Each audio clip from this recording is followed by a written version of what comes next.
Fancy, sir. Ha? Ano naman? Danilo Bitu, Big Madre Videos of DX, Chris Legaspi of RPN or the Radio Philippine Network. Ayun si sir. Carlito de la Peña of DXGS Reporter. Ayun si sir. Thank you, sir, for coming. Rondel De Gorio of RPN DXPN. Ayun si sir. Thank you, sir, for coming. Oliver Castro of Masa Patrol and DXGS. Saan si sir?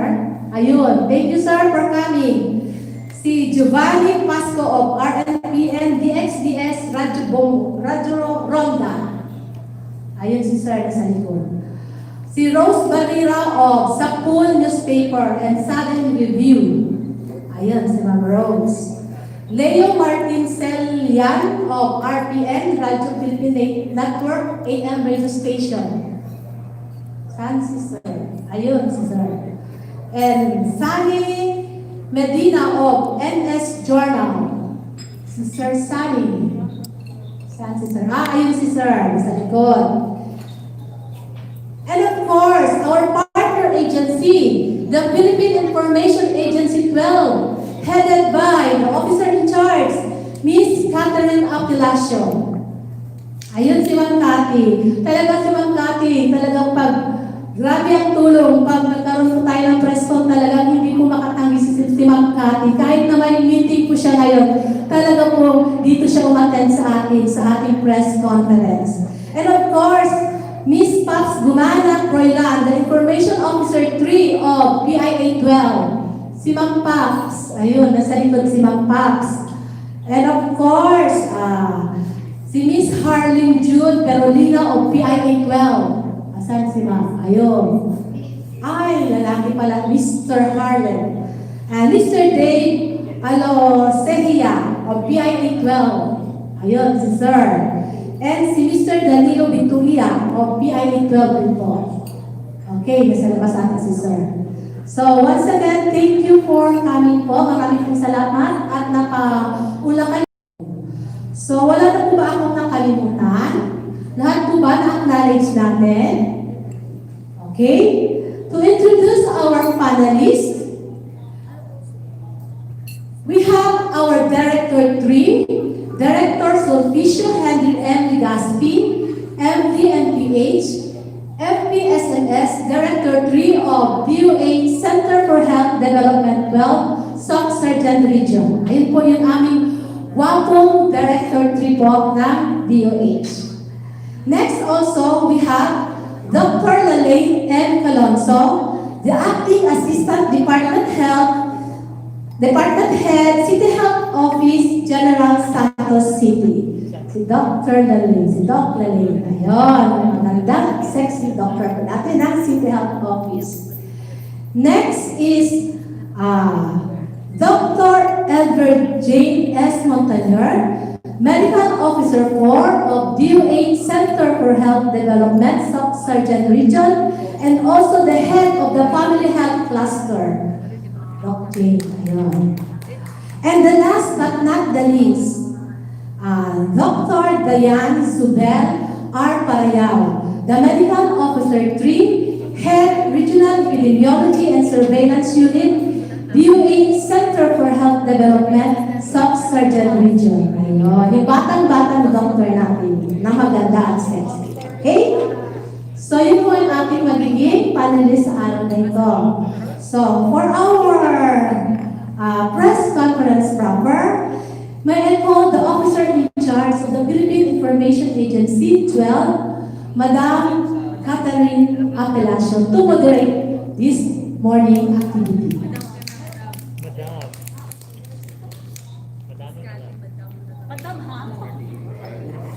Madaming alam siya.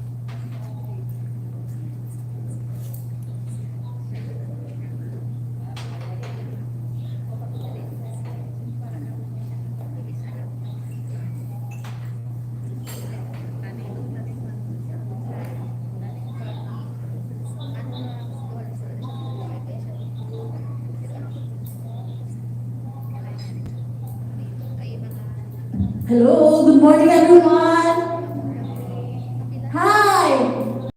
no? Alright, so let us proceed. Of course, courtesies to all our VIPs over there. Sir, good morning po. And I was told, syempre, no, before we go to the press con proper, let us first have an opening statement, of course, from first we have the director of the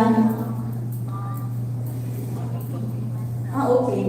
So let us hear a message, of course, from our director, no, from the DOH 12, Director Sulpicio Henry Legaspi. Sir?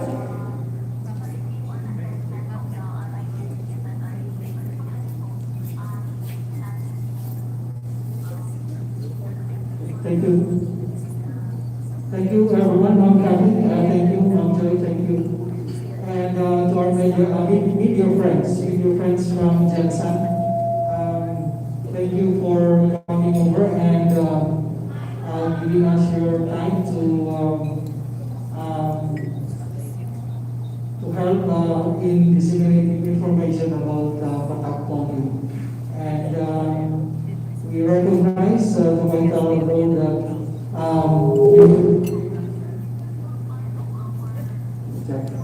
you will play in the attainment of our goals in eradicating polio, not only in Region 10 or Gensan, but for the rest of the country. Thank you and good morning. Thank you, sir. And may we also hear from the representative of Dr. Rochelle Kaheti-Ongko, Dr. Lelaine Calonzo, please. Magandang umaga po sa ating lahat. Nandito naman kami, humihingi ng tulong sa inyo, natulungan niyo kami kahit tayo ay nasa MGCQ, we still be working with our children. Ito ay para sa ating mga anak at ito ay para sa ating mga apo. Ang pinaka-importante po dito sa atin ay magtulungan po tayo since we have already started this activity since November of last year and we end up kailangan namin ang tulong ng media, ang tulong natin lahat, ang tulong ng komunidad para sa ating programang ito na maiwasan natin na magkaroon ng mga cases ng polio dito sa General Santos. Thank you, Dr. Lelaine. May we also hear from Dr. Elvir J. Montalier from Department of Health also. Hello, good morning everyone. We would like to thank all of you for coming. Nandito na naman po tayo. Dahil po magkakaroon naman po tayo ng Sabayang Patak kontra Polio. Actually, the last campaign for the Sabayang Patak kontra Polio was scheduled last March. But because of the lockdown and because of the COVID-19 pandemic, sinuspend po muna natin sandali. But I know everyone was being very focused on COVID-19, but we cannot paralyze or hamper the immunization of our children. Nang dahil sa COVID, bumaba po ang ating immunization coverage. At napag-aralan po ng Department of Health together with our partners from the WHO and UNICEF that we cannot paralyze the polio campaign or still suspend the polio campaign. So we need to continue, and this would be on July 20 to August 2. We are again appealing to all our media partners here to help us advocate na kailangan po amidst the COVID-19 pandemic, we need to save our children from polio. And hindi po natin po pwedeng baliwalain ang mga sakit na pwedeng maidulot kung hindi po mabigyan ng tamang bakuna ang ating mga anak. So again, I am appealing to everyone to help us para po maparating sa lahat ng mga komunidad, hindi lamang po sa General Santos City, but sa buong Region 12, na meron po tayong Sabayang Patak kontra Polio sa darating na July 20 hanggang August 2. Maraming salamat. Yes, and of course, thank you, ma'am. Thank you, Doc. And of course, no, maybe here also from Miss Jan Sobel Parayal. Yes. So, good morning po COVID-19 pandemic. But I would like, so nasabi naman nila lahat, ang gusto ko lang po reiterate is that ang polio po, wala po siyang cure. Walang treatment ang polio. The best way and the only way to prevent polio is through immunization. And we need to reach 95% coverage para ma-prevent po natin yung maging outbreak uli siya and for the re-emerging or reinfection of polio. And of course, yung so understudy pa po ito. Well, polio, we have vaccines. Meron na po tayong vaccine against polio. So, sana po yung focus natin against COVID, no, bibigyan pa rin po natin or paglaanan pa rin natin ng pansin ang polio and COVID. I know we can fight polio and COVID-19 together if we are going to work hand in hand, if lahat po tayo maging cooperative and our community will be participative. And of course, through the help of our media, kayo po, and the support of our local government units. I know that we can overcome this crisis. So maraming salamat po. Okay, no, I forgot to tell you that Miss Chan, so that sabi ko Miss kanina, she is a registered nurse and also a doctor, right? Okay. Alright, so, dinidiktahan ako ni Ma'am. Hello, yes, we would like also, of course, to acknowledge the presence of Miss Jenny Ventura, the Development Management Officer, right? Yes, of Sergeant, DOH Sergeant, alright. Yes, the sexy and the beautiful Jenny Ventura. Okay, so let us now proceed to the press con proper. Of course, you know already that yung ating protocol, one question and a follow-up. Okay, so, and please introduce yourself. May we start with the press con proper, alright? May I see your hands? Yes, Sir Philip, then si Jun Pulido.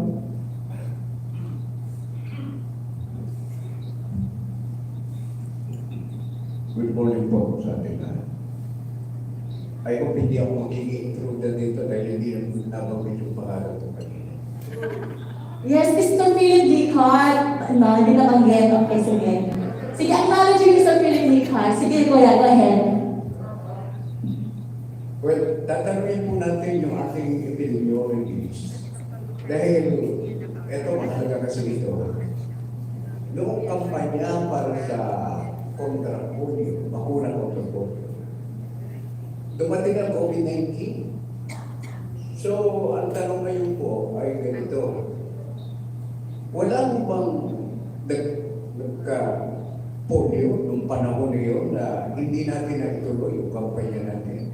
Yung sabay ang patak kontra na-discover ng mga polio virus. Okay, so kanino niyo po gusto mong sumagot ng tanong ninyo? Si Dr. Chan? Okay, si Dr. Parayal.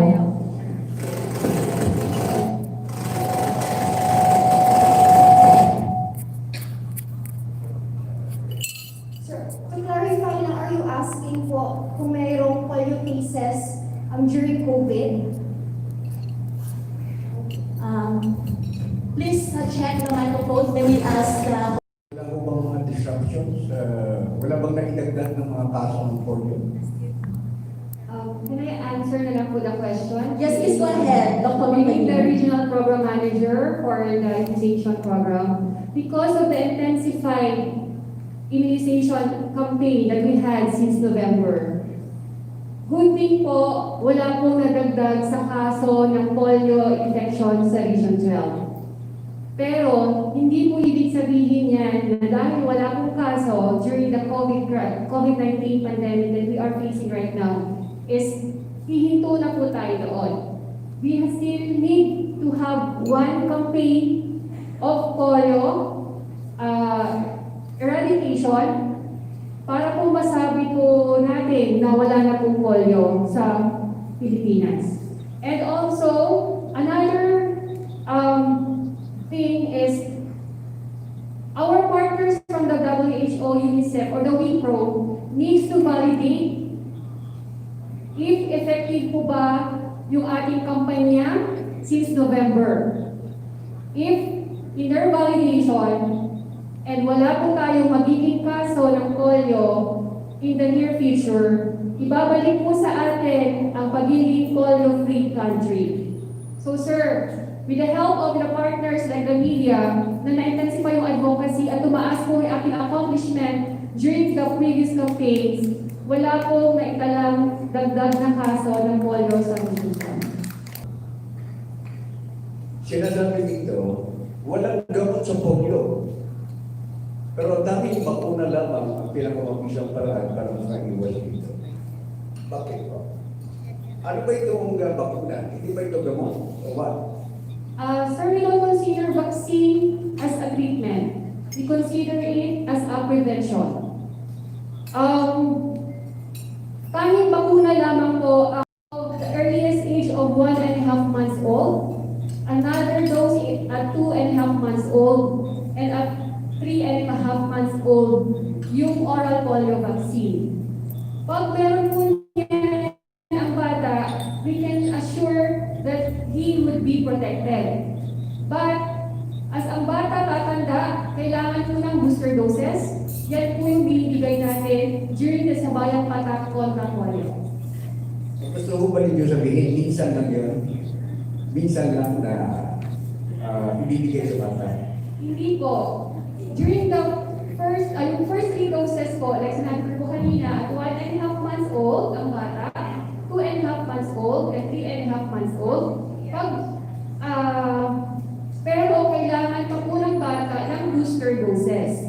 Kaya po tayo nagka-campaign against polio, binibigyan po natin ng extra doses to boost the immune system of a child para po mas palabanan niya po na magkasakit laban sa polio.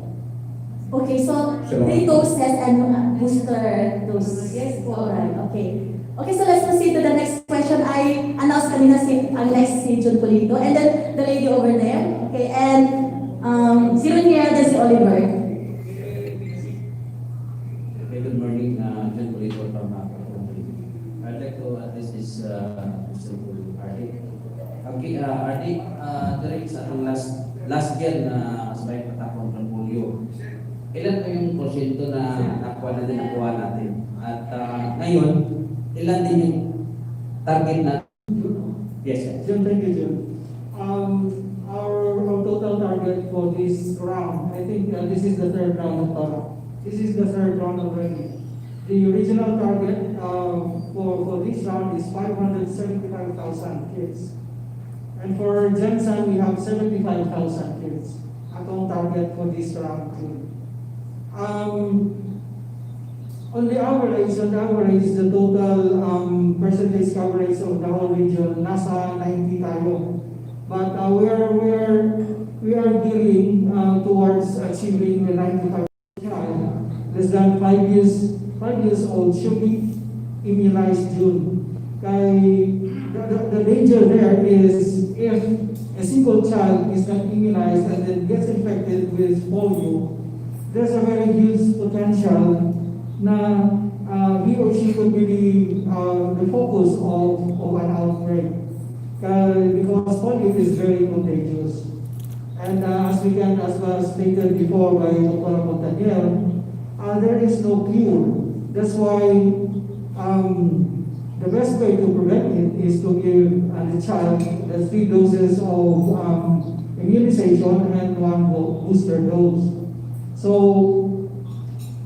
what's good thing about this is we have the vaccine for polio, and it is free, and it is readily accessible sa atong mga ginikanan. So we'd like to ask your help to disseminate that polio vaccination is free and it can be obtained sa nearest health center nato, particularly sa Gensan City Complex sa ilang mga BHS. So, sa ngayon, what we are trying to achieve through our assistance to the LGU, lahat ng bata talaga, ang target natin should be immunized. thank you, sir. Second question ako. During this pandemic, sigurado magpabahay-bahay na naman tayo para sa ating bakuna. Ano yung mga precautionary measures natin sa ating mga health workers na hindi yung mag-acquire ng virus wave? Considering nandito tayo sa kakarapin ng pandemic. Thank you, sir. Thank you, John. Very nice question. Our health workers, sila man mag-door-to-door ang atong campaign karon, they're given masks and then face shields. So, according to we also encourage everybody to observe the minimum health protocols that we are campaigning. So, hand washing, wearing a mask all the time, and then of course, social distancing. Thank you.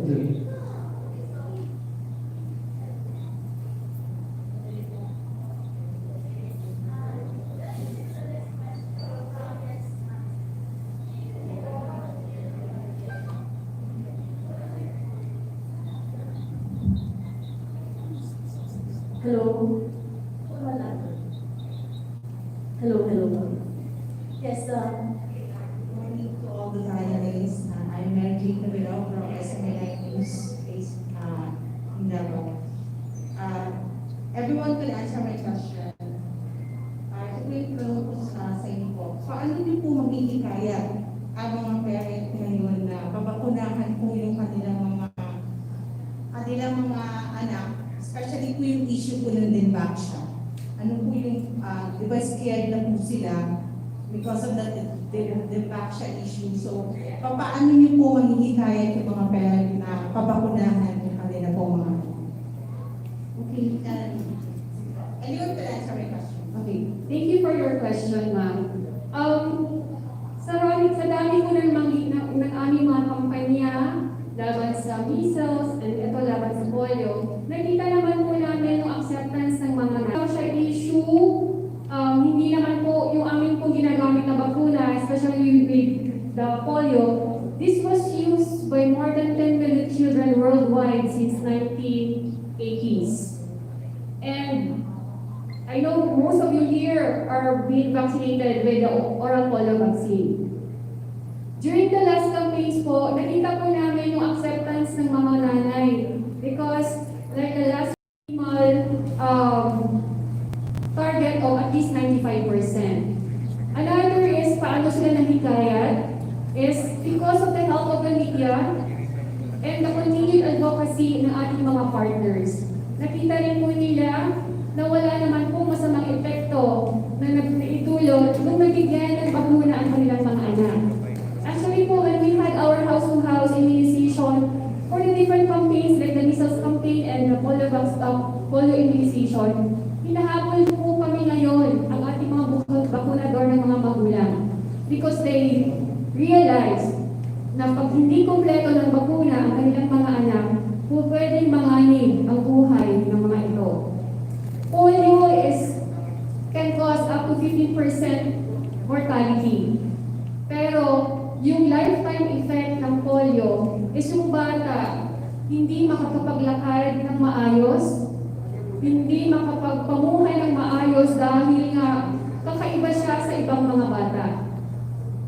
Meron namang rehabilitation, but that would be too late. So now, the minds of our parents are open na po na regardless of the dementia issue, they see na naging magandang epekto ng kanilang mga anak nung nabakunahan ng kompleto. Okay, so any other input? Yes, Donglae. For here in General Santos City, bakit kami umabot ng 101.29%, which is higher than yung ating target na 95%. First thing that we do, we activate our barangay health board. The barangay health board is composed of course, our barangay captain and all other sectors. Lahat po, kinuha namin. Lahat ng sectors, the tricycle, the jeepney, the women's, the senior citizen, the 4Ps, lahat ng sector, member namin ng barangay health board. At that time, we are doing and giving them the proper and the right information of what is this vaccine for at bakit kailangan ng kanilang mga anak.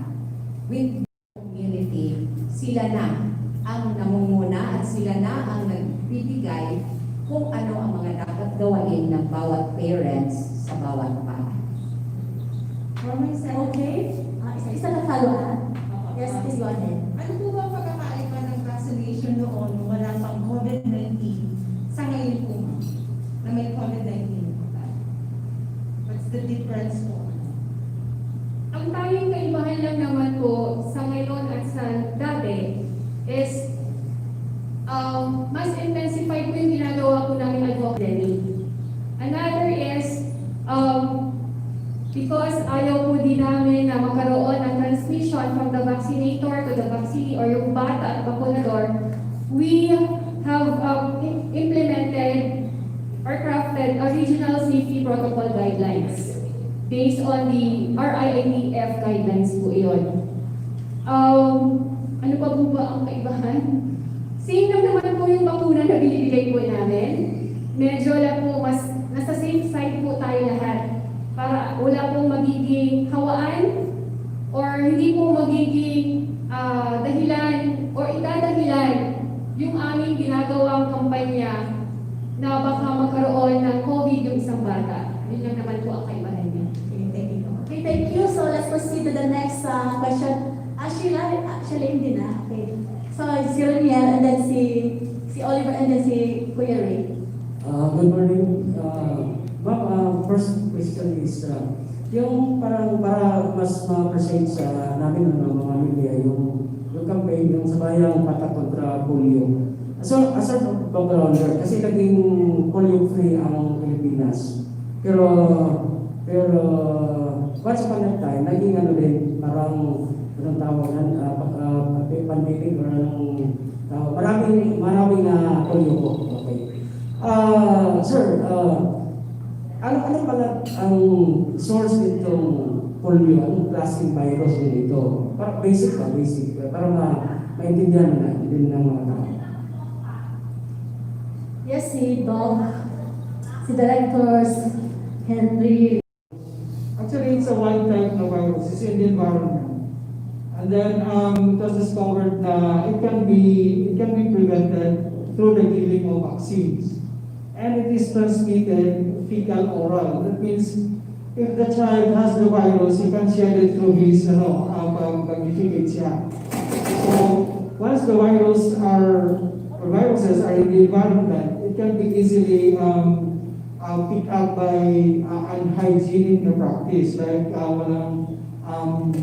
if they are living in areas with no sanitary toilets, no safe water supply, and then walang proper hand hygiene, so they can easily get the virus. Then once the virus is in your system, that's where it will infect your in your spinal cord, your brain, so your respiratory muscles. So there are instances patients with poliomyelitis will die because of respiratory failure. Kung nakakita niyo sa dalang polio, primarily ang nakikita is the spinal cord. So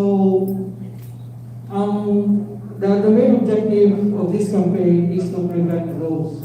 Of course, we will see children being bullied kay polio sila. So that's what we are trying to prevent here.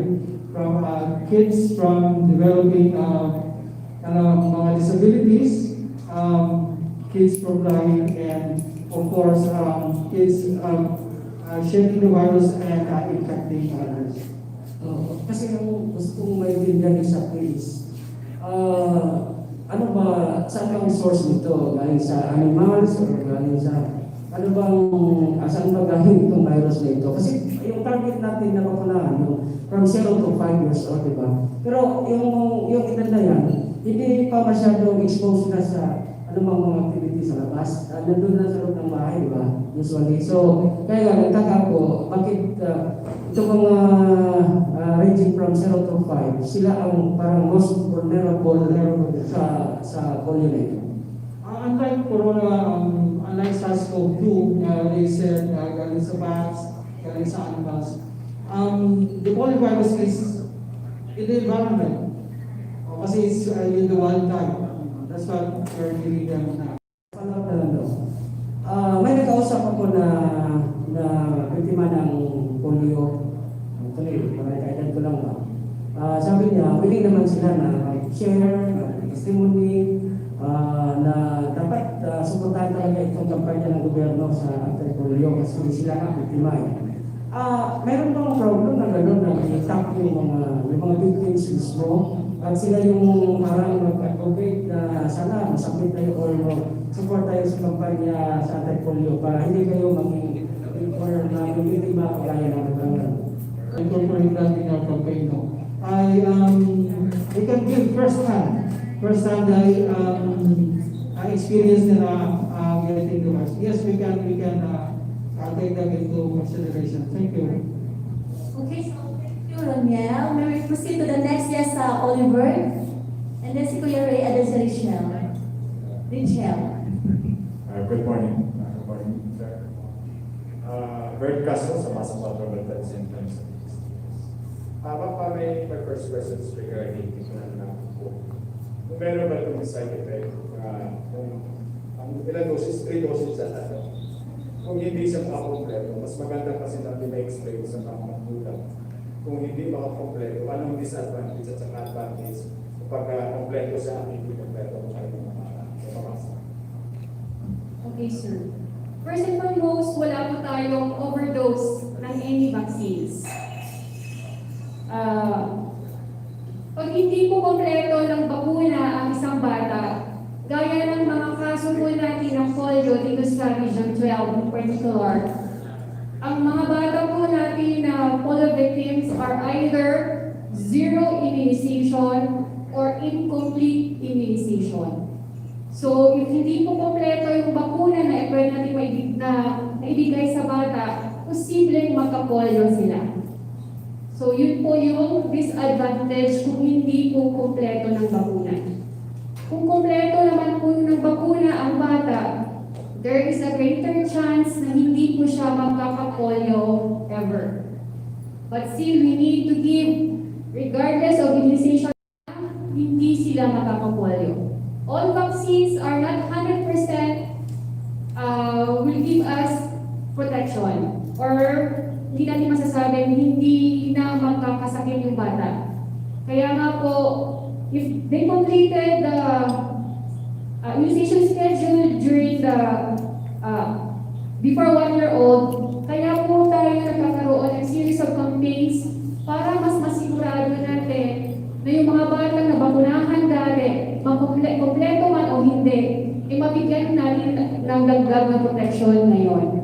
Kasi nga po, the Philippines, gaya sa natin kanina, Philippines was declared as polio-free country in the past 20 years. Pero po, na September 2019, we have the first case of polio in the country. So pag hindi natin yun makompleto, na mabigyan ng series of booster doses yung bata, there is still a possibility na hindi ganun kaprotektado yung mga batang nasa wala pang 5 taon gulang. In other words, medyo may disadvantage pala talaga pag hindi kompleto. Mas maganda siguro, I-suggest lang kung yung ating mga barangay official na pumunta sa bahay, meron sila mga letters na iiwan sa mga magulang. Para may mabasa sila, ito mangyayari sa anak nila, just in case hindi makompleto yung vaccine nila. That is my one suggestion. And second, may question about lang. Sure. Ito mayroon kayong last year kasi mayroon kayong target na kukuha. Tapos November yata yung last year.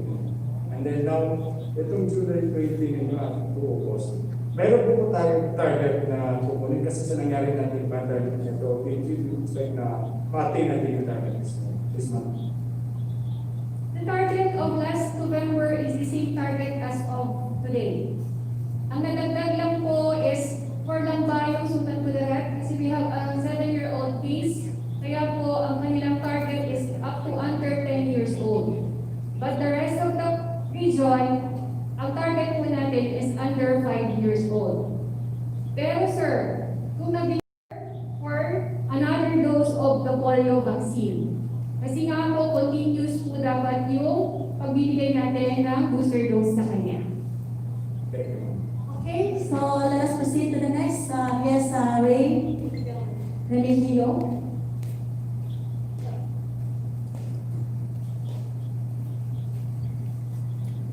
Hindi na, health protocol.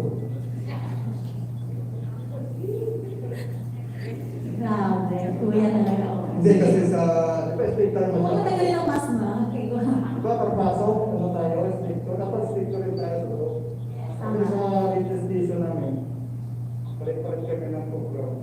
Nag-explain kami kasi di ba, kasi yung mga natin dito, kasi kami mag-COVID. Ako may COVID. Yes, consider yourselves lahat kayo as possible COVID patient.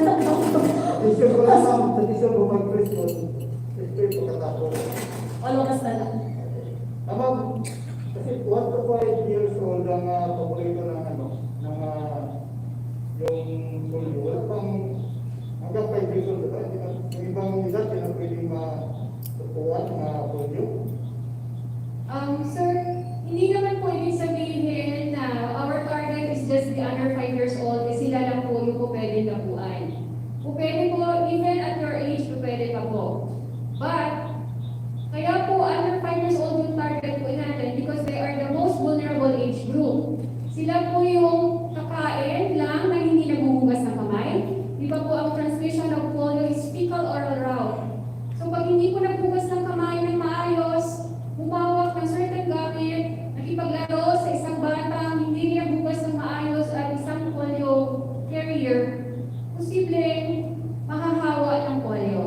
That is why our target are the under 5 kasi sila po yung hindi pa po marunong ng proper hand washing and proper personal hygiene. The rest of us, sir, like our age group, alam naman po natin kung paano maghugas ng kamay para po hindi po magkaroon ng transmission ng polio virus. Okay, naghumas pa kayo ng kamay? Anong tinatamaan nyo pa? Nasa babae o lalaki o babae, di ba? Bakit ganun? Di pa pwede mapituan yung paradox ng lalaki pag pwede. Bakit ganun? Bakit sa parang Oh. Sige, bakit daw ganun? Bakit puro pa? paradox ba yung napituan? Ang polio ang napasok. The virus is known to attack the spinal cord. Palibon. Yung spinal cord natin. You know for a fact na yung spinal cord natin, yung structure na composed of nerves yan from the brain. From the brain to the spinal cord and then to the muscle group. So pag atake yung certain part ng spinal cord, so nasisira yun. So ang part ng that particular nerve and the muscle na innervates, tawag natin innervates, will be damaged. So yung particular muscle will go into atrophy. Kaya lumiliit kasi hindi nagagamit kasi wala nang signal from the brain to the muscle na kasi naputol dahil sa infection ng ako. So yung paradox, safety yun sir. Yung paradox natin, safety yun sa polio. Yung paradox natin ba? Wala. Kasi ibang mechanism nun. Kung different kayong problema doon sa baba. Iba yun. Safety yun. And it seldom gets infected or involved. Isa tayo kilo. Okay, thank you. Last question, nabanggit kanina, hindi clear sa akin, kasi yung dengue galing sa lamok, kagat ng lamok. Yung polio, di ko masyadong lahat na talaga kaling niya. Ano, kagat ng lamok, kagat ng langaw, ano. Pero, Yes, sir. Polio, yung feces ng polio infected na individual, mahawa ka rin. Lalo na kung hindi ka nabugas ng kamay, tapos kumakain. So, fecal oral from dumi ng tao na nakakakalo tapos hindi ka nagbugas ng kamay and you eat something. That's where you get infected and speak of Kung gawin ng tao, yung gawin ng ayaw ko kinaulangan nila. Okay. Yung tao talaga. Kasi polio is not known to infect animals, only humans.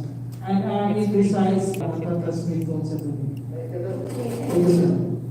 Hello? Hello. Yes, yun no. So, human cases lang po, no, ang pwede mag-infect ng sa polio. Okay.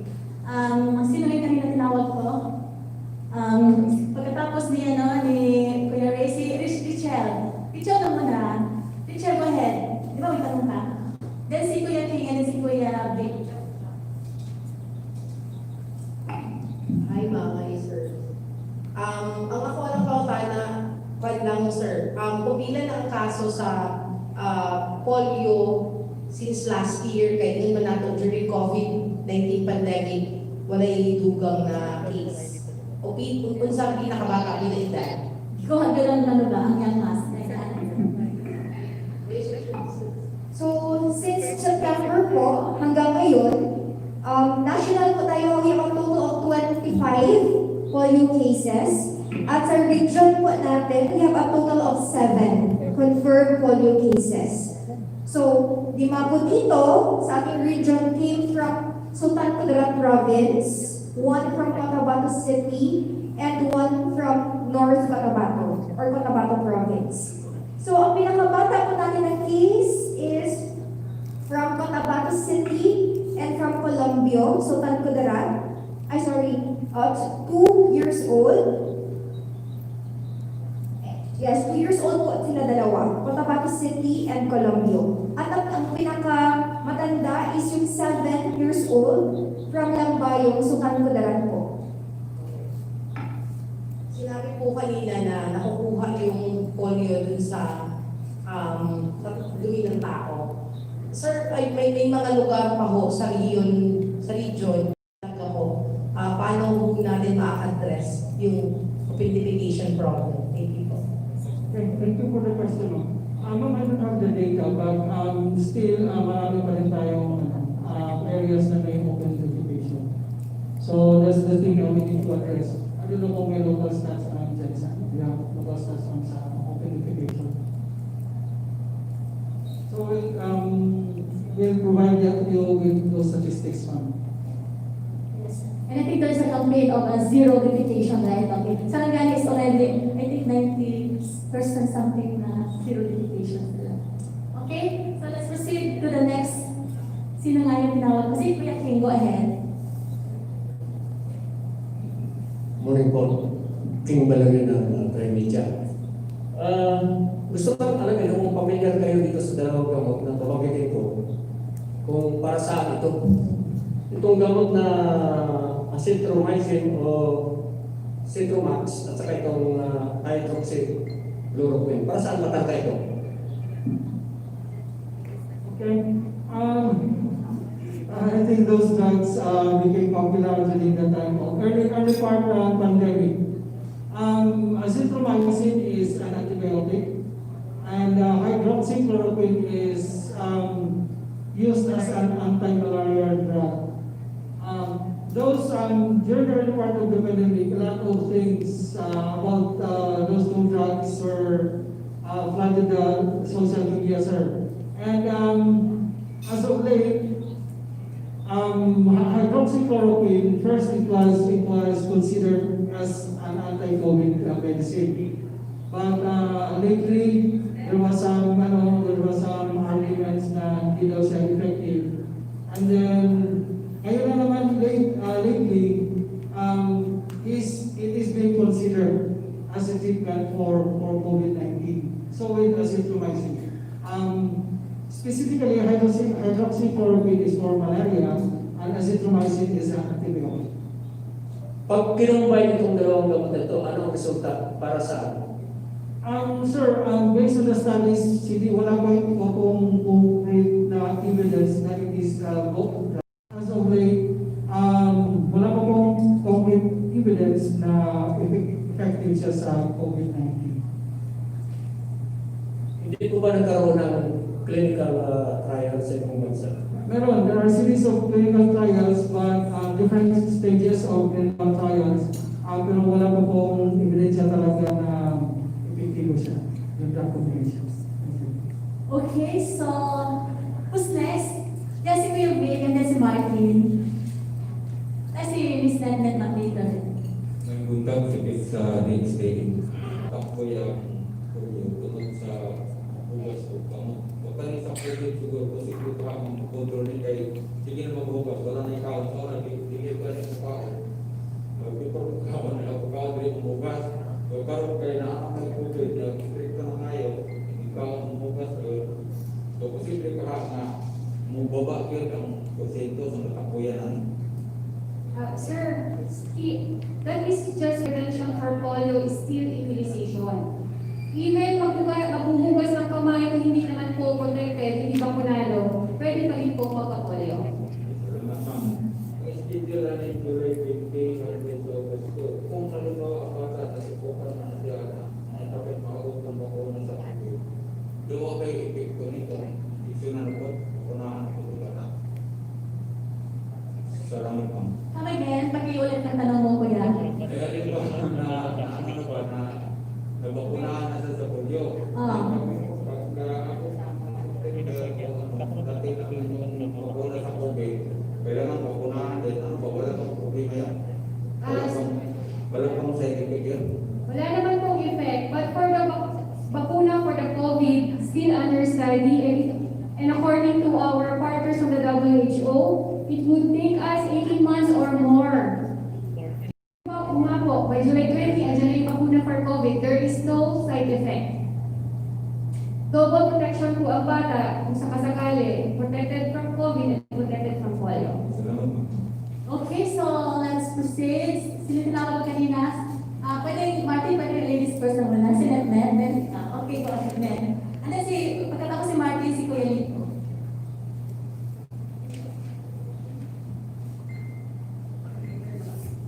Good morning.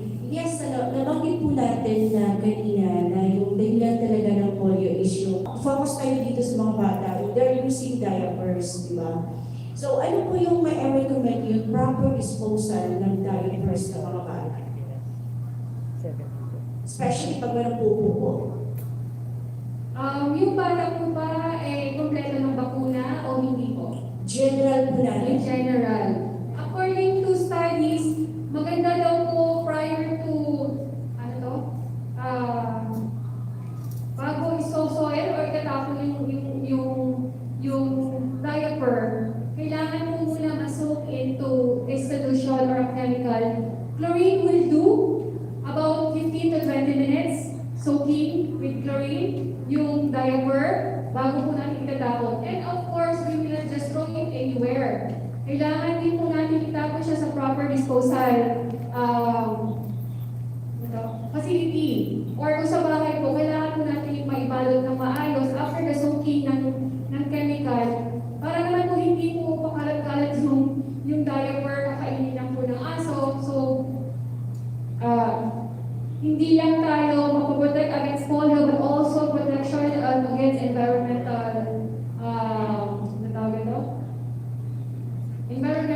part naman din po ng proper disposal po ng ating diaper. Follow-up question po kay Ma'am Laling. Doc, dito po sa General Santos, ano po yung ginagawa yung campaign aside for this press con and informing dito po sa ating mga parents, aside for that, ano pa po yung mga ginagawa yung campaign? Maraming salamat. Ma'am, gaya ng sinabi ko kanina, siya yung counterpart ng local health board ng city. So, if in the local health board, it's the mayor who is the head, but barangay health board, primarily it is the barangay captain. So, we formulate the 26 barangays has an active barangay health board. So, through that barangay health board, we conduct a monthly meeting. But if there's a need, mga emergency issues or concerns, we do it every 2 weeks. So, with that barangay health board, doon namin inilalagay yung lahat ng issues and concerns pinag-uusapan namin with all of the different sectors in the community.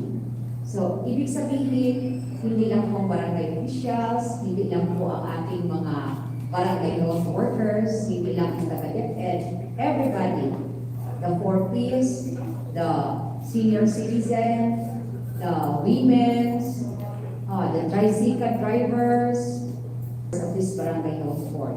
So in that occasion, doon namin pinag-uusapan ang mga issues and concern and what are we going to do, particularly itong ating gagawin ngayon na patak polio. So doon na-raise ang mga concern, even na pag-uusapan ang mga religion, ang mga culture, because there are some others talaga na ayaw magpapatak because of their religion. Nakaroon ng mga refused at mga deferred na mga cases. However, with yung pangungulit, and laging sinusundan namin, bakit? Bakit ayaw ninyo? Yung mga ganyang mga tanong. There are times na magsasabi sila, ayaw lang namin, basta ayaw lang. There's no reason. Ayaw lang. So yun ang pinakamahirap na na-encounter namin, yung nagsasagot, ayaw ko lang. Lalo-lalo na pag parents na magsasabing ayaw ko lang. But we have one employees. Pero yun, doon kami nagka-problema kay they know about this activity, however, bakit ayaw nila. So, because ayaw nila, wala tayong magagawa. Kasi ayaw nila i-pick up namin ano ang reason. However, with this activity na ginagawa namin, it is not only through the barangay health board, but we go into the community. We also talk to the people in the community, particularly yung ating mothers, na nagkakanda kami ng mga mothers class to inform all of these mga activity natin, the advantages, the disadvantages, the issues and concerns na ma-encounter namin during the campaign. Okay, so sad naman dahil yung mga employees na mismo ang ayaw magpuna ng kanilang mga anak. So, okay. Let's proceed to the next. Sa ating mga tinawag si Martin.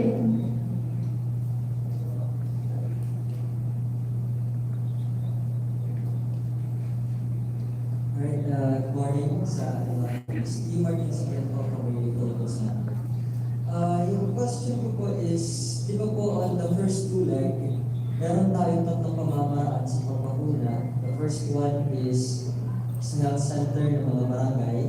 Pangalawa, meron tayong mobile na even sa malls, nagbabakuna tayo. At yung pangatlo, sa bahay.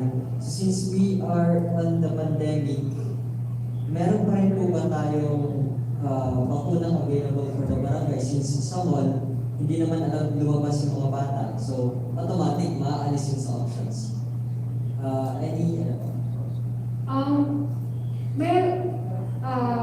Ang ating mga bakunador sa ngayon, kasi nga, we will be still basing it in the RITF guidelines. For now, the RITF guidelines, we are still under the modified GCQ until July 15. So let us see after July 15, kasi July 20 pa naman po yung ating kampanya. For now, the strategies that we will be implementing would be the house-to-house means, but with social distancing and safety protocol. Also, pwede pong pumunta ang ating mga bakunador sa mga orphanage dahil andoon naman po ang mga bata. But we are not encouraging them to go on the malls as well as to have vaccination teams at the checkpoints kasi nga, until now, under 21 years old are still restricted to go out. So, house to house, health center, hospitals, and even lying-ins kasi targetin po natin ang newborns. This is 0 to 59 months old or less than 5 months old, 5 years old na mga bata. So yan po sir yung ating strategies na gagawin for the coming campaign. Sapat po ba yung mga healthcare personnel natin? Kasi po, we still have the alert with the pandemic and then we'll also having this campaign na magbabahay yung mga workers natin. And we have also another fact na marami po sa mga members ng DHWs or BHERTs natin ay hindi po healthcare professionals. So, paano po natin ito action? Okay, sir. Kung sapat ang ating bakunador, that is one very big dilemma of the City Health Office and the entire health service. Kasi nga po, until now, meron pa po tayong mga COVID isolation facility na ang nagbabantay or ang nagmaman is our health workers.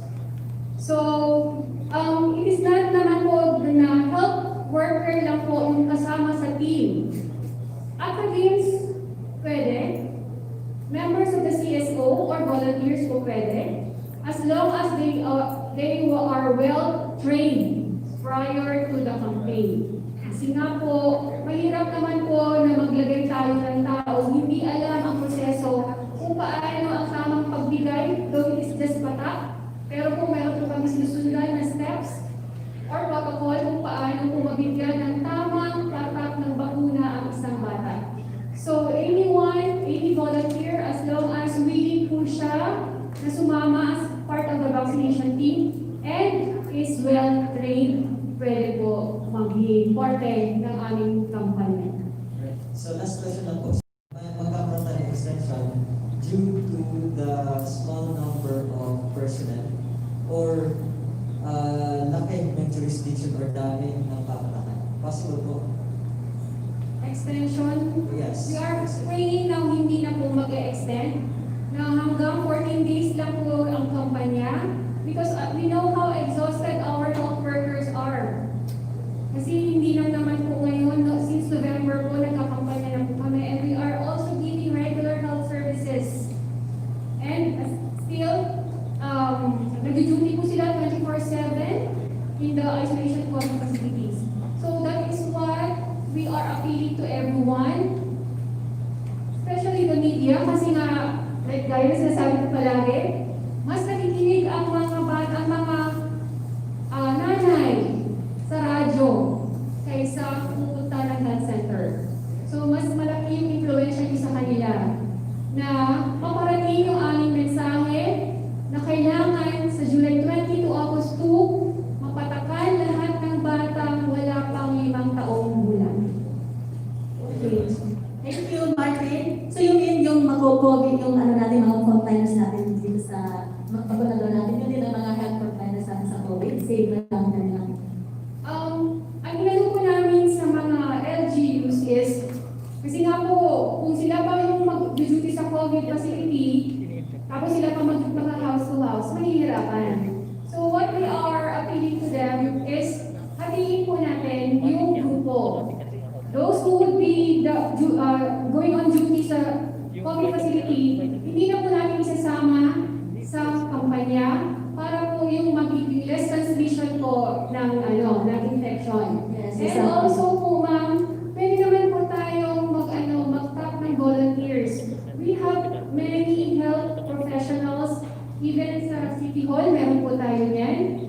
Our members also as part of the vaccination team. So anyone po pwede, as long as na-train po ng maayos and knows what is the safety protocol guidelines with the COVID context. Okay, thank you. Okay, so let's proceed to Kuya Ito. Yes, si Doc Lalin naman ang sasabihin. So here in General Santos City, yung ating mga barangay health workers will primarily focus on the polio vaccination during this campaign since we have already organized our BCCF, the Barangay COVID Center Control Force. These are multipliers. These are our multipliers for the COVID-19 pandemic. Alright, thank you. So let's proceed now. We need to go ahead with the question and wala nang media ang tatanong. Si Mr. Sunny. So, good morning po. Good morning, dito sa Lapinya Politics. Yes. Hello kayo kay Dr. Doc, wala ba komplikasyon sa mga bata na itong patagatong polio is nga doon na sa ilagnat kay doon ay incident last November tuloy taga-amoto siya ng puro nga pagkatapos may lagnat pa, may napatagan sa polio. So, doon ay mga komplikasyon. So, doon ay mga migawas ng mga allegation. Yes. Okay. Mild fever po is normal. Meron po kaming mga dinidefer na siyang active diarrhea. Meaning active diarrhea, at that time pumunta yung bakunador sa bahay, yung pupo ng bata is watery. Hindi po kami magbibigay agad yan. Why? Because nga po ang transmission ng polio is fecal oral route. So pag mag-take po siya ng polio vaccine, ibubuko niya lang yan, pwede pong yung mga kasama sa bahay or hindi na itapon ng maayos yung diaper, pwede po maging source of hindi po namin yan binibigyan ng polio vaccine. Ang bata, normal lang po yan na magkaroon, but not all. Hindi lahat ng bata nagkakaroon ng effect ng fever, low to mild fever is normal sa lahat, sa majority of the vaccine. Pero hindi po siya life-threatening na komplikasyon. Ganyan observation na sa mga badyaw gani, natingala kami nga, di ba, pinadadala nila nga sa mga kalsada, expose kayo sa upo, pero magka-next day, buhiga po. Pero wala tayong balitang, ano, tayo tungkol sa polio. Sa mga klase ng vaccine na itong ina-immunize na ikaw, good bacteria o bad bacteria, o ganun yung mga badyaw, sa klase mo, sa mga sila, wala na sila na-immunize na pag-ayos sa bacteria na hindi man matakdan ng sakit. Wala na sila yung vaccine po yan. Wala sila vaccine ba? Sir, FYI lang po, the first case, the source of transmission is from the Philippines, and Badyaw po yun. Opo. So, hindi po ibig sabihin na Badyaw or mayaman or ano po, hindi po makakawaan ng polio. Anyone, as long as hindi nabakunahan or hindi kompleto ng bakuna, po pwede pong makapolio. Sa 575,000 na itong target nga mabakunahan, pila ang budget din sa gobyerno? Budget daw. Kaya doon naman po yung mga private hospital na pwede kasi lang magpapakuna, niya matakay ba doon? Pila ba gili amount na napuliwag at sa mga private hospital?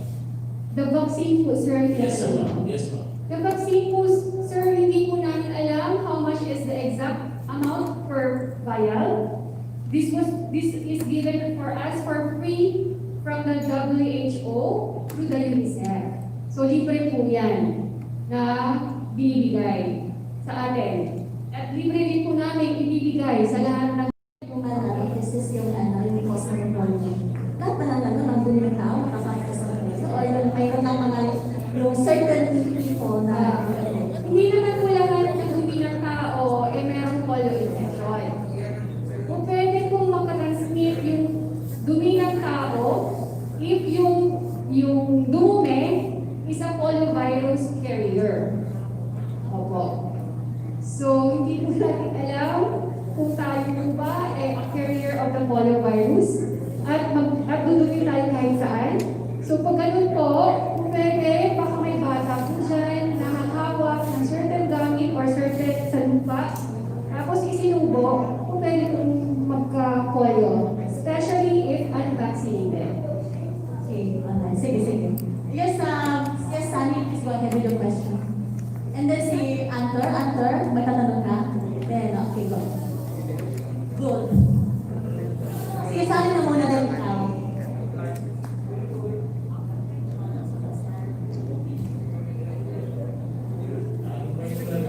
Yes, please go ahead. Actually, I have two questions and just a follow-up. First one is, since you said about the infection, the Philippines, 25 na po yung nagkawalan, that 2 and 7 of them are from our region. So that's a little something. So, next one is, first question is,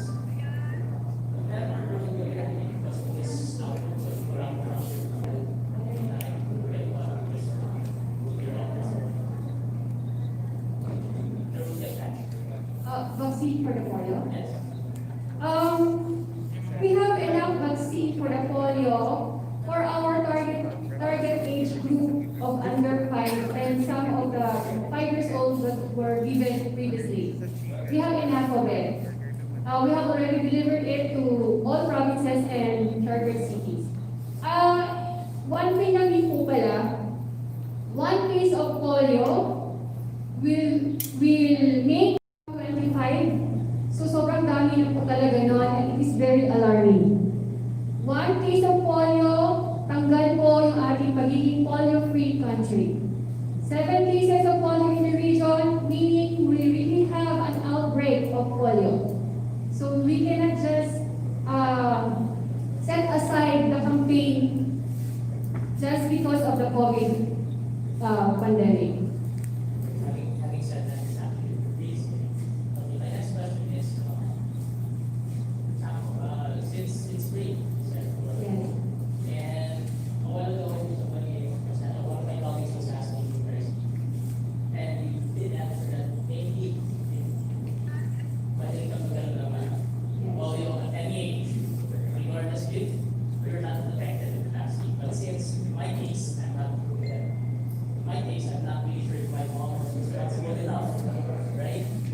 And the vaccine na ako. So a little scary. We have said that in those places that you mentioned, I always travel there, right? Okay, since it's free and it's available, what if, for instance, there or me would like to come into your office and ask for some vaccine since you're so overdose for it? Yeah. Take my age. Yes, I get your point. But for the government, we will have limited vaccines for our target only. But for the private doctors or private clinics, maybe they could give you, but with a pay, for the immunization of the polio vaccine. Yes. Pero po kasi pag sa government, whatever would be the target age group, yun lang po rin yung aming allocation. But as adults, like what I have said, we know what is proper hand washing and proper personal hygiene. So we need not worry. For the cases of media, since we're very friendly, and we go to places, we just shake somebody's hands. But Hindi siya sigurado kung nakapagdaan siya ng polio. But we need not worry kasi we're adult and we can take care of ourselves in terms of personal hygiene. Yes So, po. mas tayo. Opo. Proper hand washing lang naman po with enough water and proper yung technique of washing. Okay na po yan sa atin as adults. Okay, so we are less vulnerable than those children under 5. Okay, so let's proceed to si Antor. Yes, go ahead. Magandang Gensan po. Siyempre, magpasalamat kami na mapunahan kami ng polio. Kahit kung hindi, simpang ko kasi anyway, pero matagal na yan, mga pagdarating na yun ang tao. Pero anyway, dito lang ako sa kasi sa polio talagang merong parang yearly siya, ba? Yearly tayo nag-press conference, patak kontra polio, kaya diba? Saka dito rin ang ganyan, minsan sa kawin. Ito, gusto ko lang isingit yung COVID, no? Kasi, whether we like it or yes, murang ito si COVID ron. Sa kung saan na ito, sa mga balita COVID ron. Ano kay doktora kay, kasaragan ni doktor na if I'm not mistaken, 5 ba siya? Pero dito sa Gensan, yung dalawang estudyante, na yung isa, yung ito kung ano.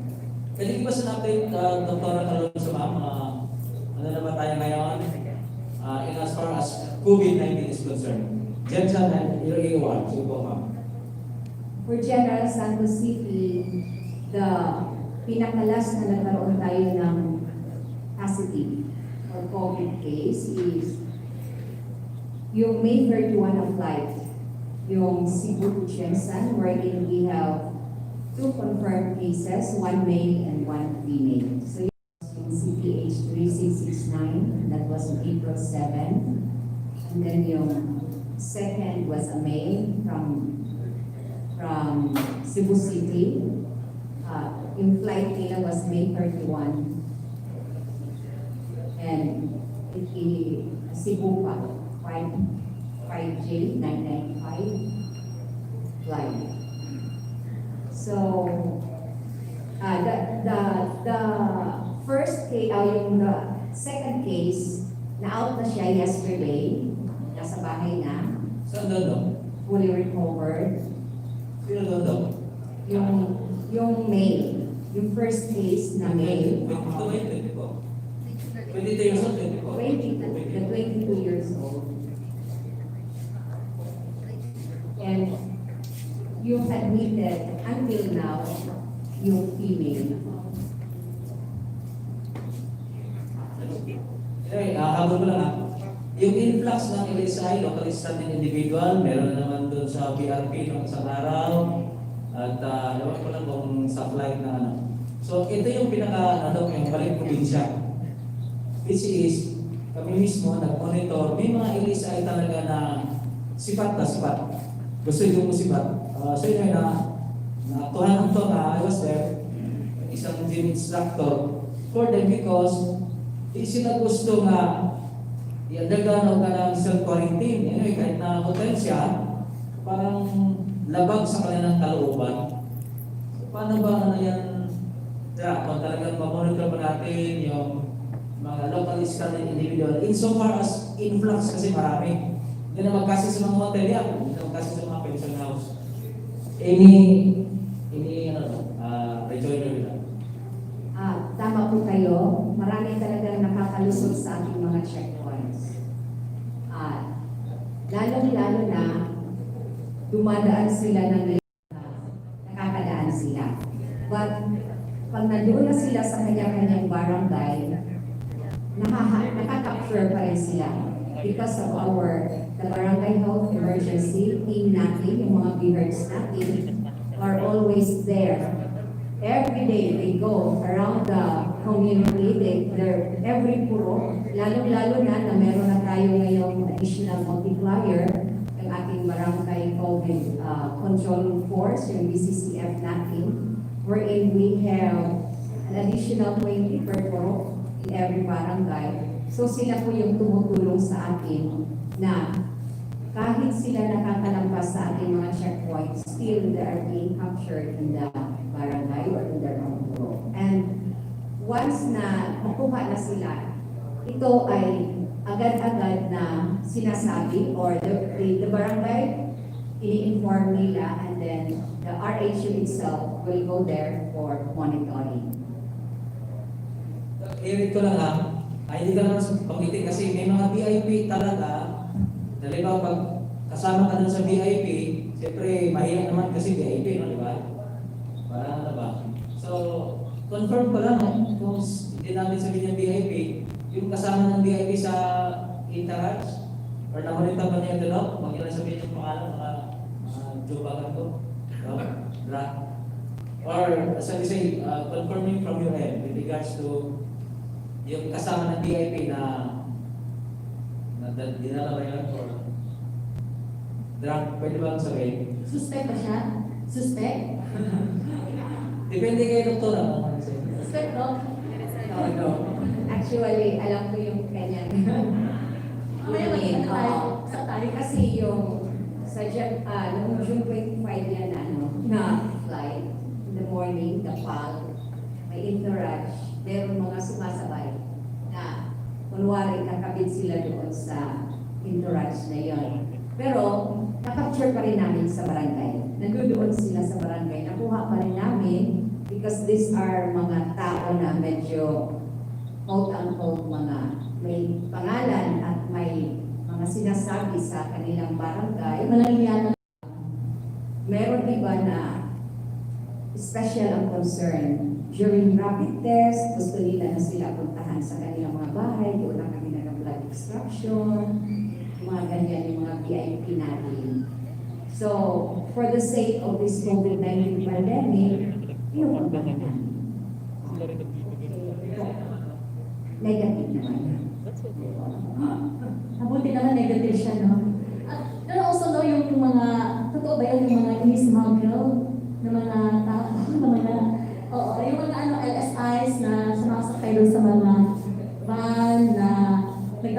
pagkain, mga ganun, tapos nakakalusot sila. Totoo po yun. Marami tayo. Kanina early morning, 5:30 in the early morning, may naharang kami sa pinagatan, sumakay ng wing van. She was formerly an OFW, so naging LSI na siya kasi dumating siya mga February naman. Wing van ang kanyang sinakyan kasi parang 3 times na daw na nag-rebook siya sa flight, hindi natutuloy. So, parang sa tingin niya, mas matutuloy kung doon siya sasakay sa wing van. Susan. Oh. Sige, meron pa ba may katanong? Yes, go ahead please. So, to add lang, regarding if a specific individual or entity po na non-cooperative sa guidelines or protocol regarding COVID-19, meron tayong tinatawag na Republic Act 11332. Ito po yung mandatory reporting of notifiable diseases. Nakalagay po sa Section 9 na non-cooperation of persons or entities that should report or respond to notifiable diseases or health events of public concern shall fine 20,000 to 50,000 or be imprisoned for 1 to 6 months or both. No, 1 to 6 months or both. So yun po yung mga consequences if specific individuals or entities will not follow the protocol or the guidelines about COVID-19. Okay, pag hindi, sorry. Okay. Sige, Gary, go ahead. I will have one more, no? I will entertain one more question. Kumain mo ba? Kailan mo na nagbigay ng report? Correspondent mo na naman. Sir, yung tanong ko bilang is, the usual is considered as hotspots ang South Cotabato at Central Cotabato. Pagdating po sa mga border nito, dito pa man natin yung health certificate, galing sa Gensan o pasok dito sa mga lugar na ito.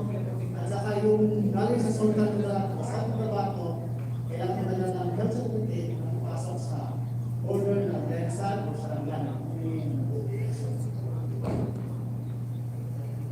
Sir, regarding those requirements, sa LGU lang na yun. And from the DOH, regarding the implementation of those certain uniform, di ba? You can observe like the uniform. It depends on the LCD. No, if they will require this, it will require that. It depends on the local EOs that being issued by the LCDs. We suggested a uniform implementation of the submission of requirements. Of course, a health certificate is needed para doon sa nag-travel. Requirement po yan. As to the, galing sa areas with local transmission yung the required to COVID requirement. Regarding LSIs, if you have observed, before the coming of the LSI, kukunti cases natin. And then when they start arriving, then unexpect yung cases natin. We're not kitang nila sa news na they're just living in the sidewalks while waiting for their flights. And they could be infected there. So, what we can do for the LSI is once they arrive, they can go directly to the ICU. We suggested that they will be brought directly to the isolation facilities for quarantine. For isolation. We're not going for quarantine. Isolation talaga. Dapat sila lang kasi kung quarantine lang natin is they can infect also. So pag isolated sila lang doon sa isang room sa isolation facility, there's no chance na makapawag sila ngayon. So yun ang suggestion namin. And I think the LGU are very much accommodated our recommendation and they're setting up isolation facilities in their environments. Okay, kasama din yung ROS, sir, di ba sa search, no? Yes, Sa ROS, search of the number. and ROS. Okay, so, wala na? One more. One more, wala na. Hindi pa kasi yung hilit. Ay, kuya, meron si Kuya Al. Yes, go ahead. Yeah. Alonso from Lani Mandera. Follow lang doon sa last na question kanina. Regarding sa issuances of health certificate. Kasi sa Gensan, na-notice ko na nag-stop na ang City Health Office from issuing health certificates at doon nila i-transfer sa barangays. Ang barangay naman, hindi capable. It will take several weeks bago nila makuha ang health certificate. In fact, isa kami sa mga nag-apply, pamilya ko, pinahintay kami ng mga more than 2 weeks or siguro abot ng 3 weeks. So, hindi namin makuha yung tapos nag-travel na yung nag-apply. So, paano natin ma-resolve ito? At yung requirement naman to issue a health certificate, mahirap yun sa tao kasi ayun, di ba, nakakasira yun. So, paano natin ma-comply? Kasi kung i-determine natin yung COVID through X-ray, hindi naman pwede palagi siya after 14 days or 15 days, after 1 month ang X-ray na naman ulit to get the required medical certificate. Okay. Tama yung kanina, dapat uniform yun. Iba't ibang lugar, iba't ibang requirement kasi. Ako, I've been traveling throughout Mindanao. Ako nagagaling ako ng North Cotabato, South Cotabato, Southern Cotabato, dito sa Davao de Oro and other areas. Although hindi na yun masyado strict ngayon, pero iba't ibang requirements sa ibang area. Iba, stricto. Yung iba naman, okay lang, tuloy-tuloy lang yung takbo ng sasakyan. So balik doon sa certificate po. Yes, Dr. Lily, go ahead. Okay, clarification. With regards to the medical certificate, bakit nag-stop kami ng issuance? Dahil sa ating modified general community quarantine, sinasabi doon na ang medical certificate is there are some areas here in South Cotabato and Sarangani na hindi ka makapasok kung walang medical certificate. Pero dito kasi sa Gensan, once you enter Gensan, ang hinihingi namin is only the company ID. If you are an essential worker, wherein as of today, ang nakakapasok are just essential workers. So yun ang hinihingi namin. Humihingi kayo sa amin ng medical certificate because you are going out of General Santos City. And with regards to the requirements namin is only, kumbaga, minimal siya. Hindi naman siya indicative or specific of bakit naghahanap kami ng COVID. Bakit hinihingi namin yung CPC at saka yung chest x-ray? Ang chest x-ray, sir, is every 3 months.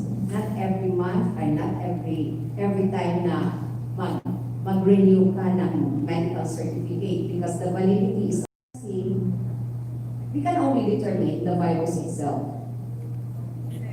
Kung, like for example, if you have a high in lymphocytes and a low in WBC, it is also indicative that you have a virus, but it is not specific for COVID-19. Well, for the chest x-ray, if we can see that there is a dissolution of the periphery of the lungs, meron na tayong parang hint that this particular person maybe have a contact. If you have a history of travel, maybe you have the virus itself, but you are asymptomatic. Parang ganun lang. It is not specific, pero naghihingi kami as a requirement for the medical certificate. Dito sa Gensan, ha? I am not talking of anybody or even for the private because there are some private practitioners na hindi talaga sila nanghihingi ng laboratory or any diagnostic procedure. Yun ay pinag-usapan namin during our department meeting with among doctors. Kung anong kailangan namin, humihingi kami ng medical certificate. But as of now, kung pwede sana, hindi na kami mag-issue ng medical certificate because Gensan itself is under MGCQ. Yun lang nga, sabi ko, ang problema is the neighboring municipalities natin na nangangailangan pa ng medical certificate. Kaya kayo po ay nandito. And with regards naman to the time element,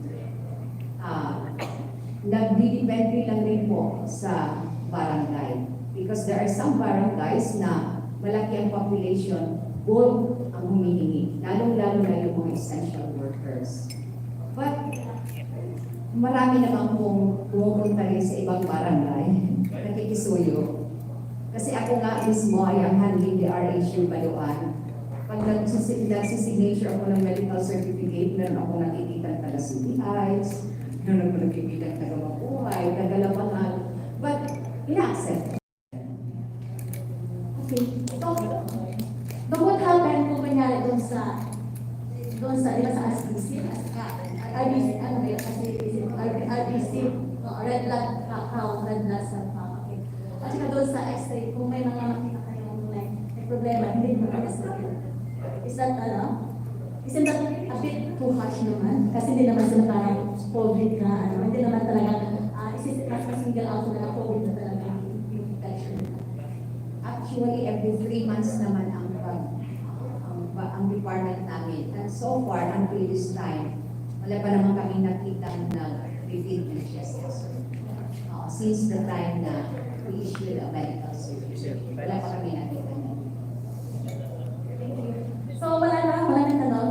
Ang oras natin is 12:15. 12:15 na, right? So we will have, kung wala na, we will have the closing statement of our panelists. We will start with Dr. Chan Dobel Parayaw, sorry. So,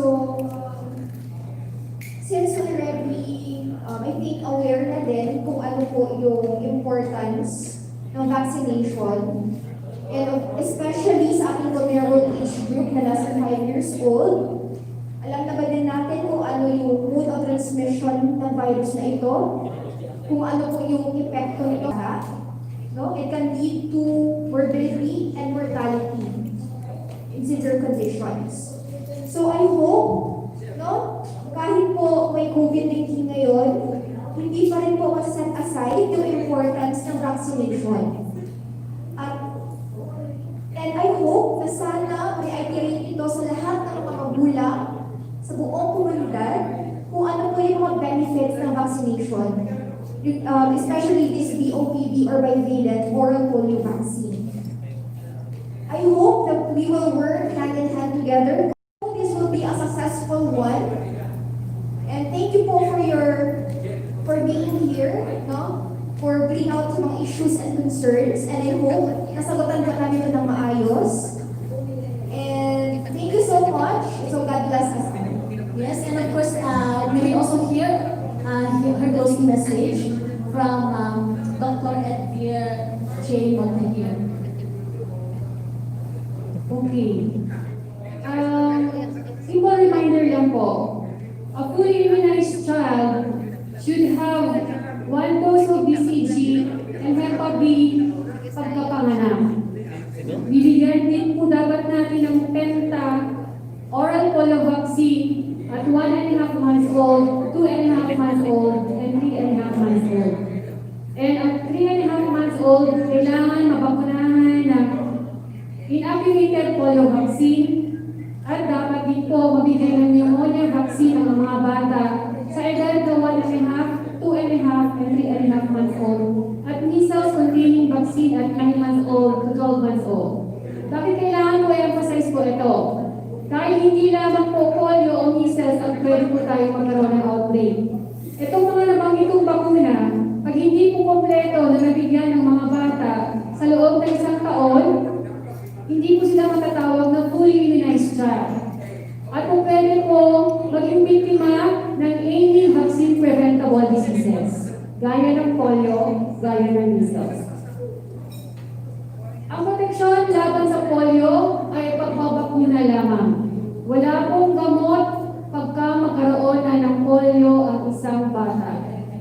mapapagunahan ang lahat ng batang wala pang 5 years old.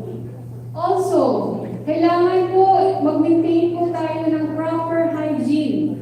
Hindi lamang po sa mga ating vulnerable age group, pero po tayong mga magulang, pag mag-prepare po tayo ng pagkain, siguraduhin po maghugas ng kamay before and after po magluto. Bago ay pagkatapos pong dumumi, kailangan po maghugas din ng kamay. At kung meron po tayong communal CR, ang isang communal CR hanggang 3 household o hanggang maximum of 50 katao. Para po masabi natin, protektado tayo laban sa epekto ng virus ng polio dahil nga nag-share tayo ng CR. Sa darating na July 22, Agosto, kami po ay nananawagan sa lahat ng mga magulang na papakunahan ang inyong mga anak. Kung may kakatok man po ating mga health workers or member ng vaccination team, huwag pong mag-atubiling pagbuksan po ang mga yon at papakunahan ang inyong mga anak habang hindi pa po huli ang lahat. Gusto ko pong i-reiterate na yung bakuna po na galing sa WHO ay hindi po yan libre lang. Binili po yan ng WHO, katuwang ang UNICEF, para po maibigay po sa atin ng libre at para maibigay po natin yung bakuna sa ating mga kabataan ng libre at wala po silang iisipin bayad. Kaya po, again, to the help of the media, please help us encourage our mothers, the guardians, o anyone sa household na lahat ng batang wala pang 5 taong gulang sa darating na July 22, August 2 ay pabakunahan po natin laban sa polio. Ang polio, ulitin ko po, ay hindi nagagamot. Ang batang may polio will be polio forever. At bakuna lamang po ang prevention against it. So, kami po ay ipapasalamat ulit. Sana po yung ating partnership sa mga nakaraang mga campaign, magkukontinue pa po sa mga darating na mga kampanya, ng mga programa na nakakatulong sa ating komunidad. So, maraming salamat po. Okay, thank you. Final words, Dr. Lalaine Calonzo, please. Sabi ko kay Dr. Willie, copy-paste na lang sa kanya. In behalf of our City Mayor, Honorable Ronel C. Rivera, and our Acting Department Head, Dr. Rochelle Oco, nagpapasalamat po ako sa inyong lahat, sa inyong pagdalo. Alam ko sa ating mga apo at para sa ating mga kasamahan sa ating komunidad. So, we are now on the 3rd round ng ating polio vaccination at sana makuha pa rin natin yung ating more than 100% na nakuha natin starting round 1 and round 2. And hopefully, ngayong round 3, ganun pa rin ang intensity at saka ang passion ng lahat na tumulong sa bawat isa para sa kampanya nito. Hindi lamang ito para sa atin, kundi ito ay para sa mga future generation ng ating General Santos. Okay, thank you. And of course, from the Assistant Regional Director of the Department of Health 12, the Director of Patient Health Clinics, sir, please, final words. First off, Ma'am Cathy, salamat kayo for accommodating us and for arranging this press con. And to our media friends, thank you very much for taking time off para maka-attend sa itong media briefing on COVID-19 and polio. And if ever you have more questions, comments, or inquiries, please visit our Facebook page. We have a Facebook page, DOH Center for Health Development, South Surgeon Region. And we also have a telephone hotline. We would love to hear from you, especially when we would like to solicit your support in terms of early case detection and contact tracing. Should you have neighbors or should you know somebody manifesting influenza-like symptoms like fever, colds, Panglapilang ko salamat. Please advise them to seek consultation at the nearest barangay health station. So with cases of polio, those children manifesting galit lang maluya, and then hindi na maliho ang ilang mga tiil. Please inform our local health authorities. So in behalf of Secretary helping us in disseminating information that we know would help us win this fight against polio and COVID-19. So thank you very much, Dr. Lalay. Salamat for hosting. To the people of Gensan, to the generals, thank you for the warm reception. Good morning and good afternoon and salamat. Okay, on that note, maraming salamat po sa ating mga bisita, of course, no? Headed by AID Alicasti, of course. And thank you, no, sa ating mga media friends and partners who are here attending this event. So, lunch na? Lunch is served? Okay. Okay. Maraming salamat po sa ating mga media partners. And hanggang sa susunod po na press conference dito sa General Santos City. And